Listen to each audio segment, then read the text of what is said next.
Hi அன்பு மக்களே, எல்லாரும் எப்படி இருக்கீங்க? நல்லா இருக்கீங்களா? நான் ரொம்ப நல்லா இருக்கேன். கடந்த வாரம் யார் முகத்துல முழிச்சனோ தெரியல. வேலையில கடுமையான வேலை. ரொம்பவே ஸ்ட்ரெஸ்ஃபுல்லா இருந்த லைஃப்ல வாரம் ஃபுல்லா நெறைய சப்மிஷன்ஸ், நெறைய ஒர்க்குன்னு சொல்லி ரொம்பவே ஹெக்டிக் ஒர்க்கா இருந்துச்சு. நெறைய வீடியோ போடணும்னு என்னென்னமோ பிளான் பண்ணி, நெறைய இடங்களுக்கு போய் நெறைய எக்ஸ்ப்ளோர் பண்ணணும்னு நெறைய பிளான் பண்ணோம். ஆனா சாயந்தர நேரத்துல நேரமே கிடைக்கிறதில்ல.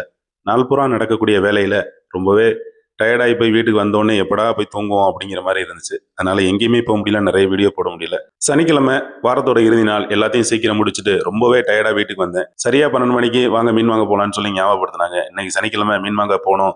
அதை விட முக்கியமா என்னோட குழந்தைங்க எல்லாரும் இன்னைக்கு மீன் வாங்க வருவாங்க. அவங்கள போய் பார்க்க போகணும்னு அதிசயமா வந்தேன்.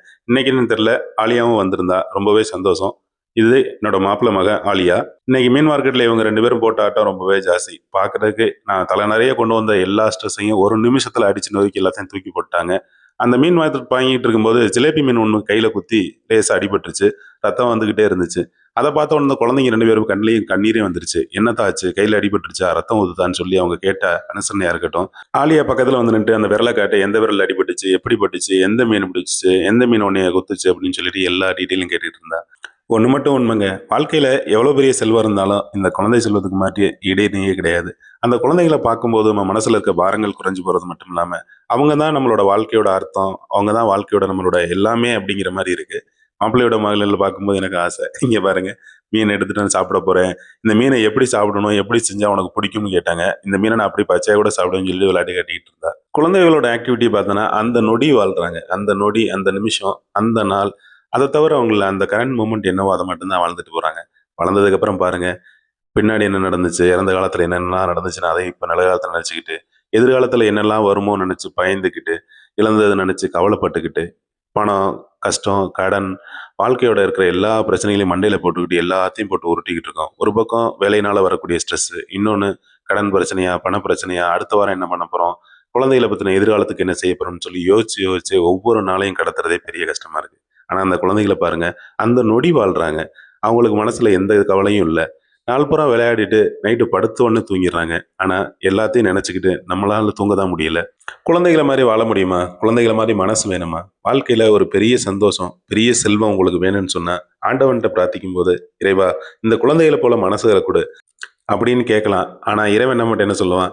"அந்த மாரி மனச நான் குடுத்து தான் உன்னைய படைச்சேன். அதுக்கப்புறம் வந்ததெல்லாம் நீ செஞ்ச செயல்களோட விளைவுகள் தான்" அப்படின்னு தான் திருப்பி நம்மட்ட சொல்லுவாரு. நல்லா நினைச்சு பார்த்தோம்னா, நன்மையும் தீமையும் பின்னாடி யாரும் கொடுக்கறதில்ல. அது நம்மளே தேடிக்கிறது. சில விஷயங்கள்ல நம்ம எடுக்கிற முடிவுகள் தான் நமக்கு பின்னாடி தீராத தலைவலியாவும், பிரச்சனைகளாவும் வருது. அதனால எப்பவுமே எதிர்காலத்த பத்தி நம்ம கவலைப்பட்டுக்கிட்டு இருக்காம, முடிஞ்சு போன காலத்த பத்தி நினைச்சுக்கிட்டு இருக்காம, நிகழ்காலத்த பத்தி வாழ்றது தான் உண்மையான வாழ்க்கை. நிகழ்காலங்கிறது எதிர்காலத்த நம்மளால மாற்ற முடியாது. ஆனா நிகழ்காலத்த சிறப்பா வாழ்ந்தோம்னா, எதிர்காலம் சிறப்பாவே இருக்கும். இதெல்லாம் பெரியவங்க, படிச்சவங்க, ஞானிங்க சொன்ன விஷயம். ஆனா சாதாரண மனுஷனா அன்றாட வாழ்க்கையில உள்ள பிரச்சனைகளை சமாளிச்சுக்கிட்டே இருக்கு நம்மனால அப்படி வாழ முடியாது.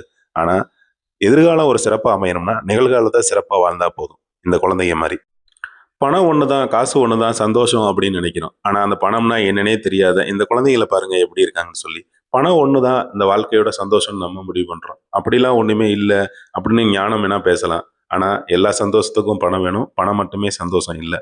இதுவும் ஒண்ணுதான்.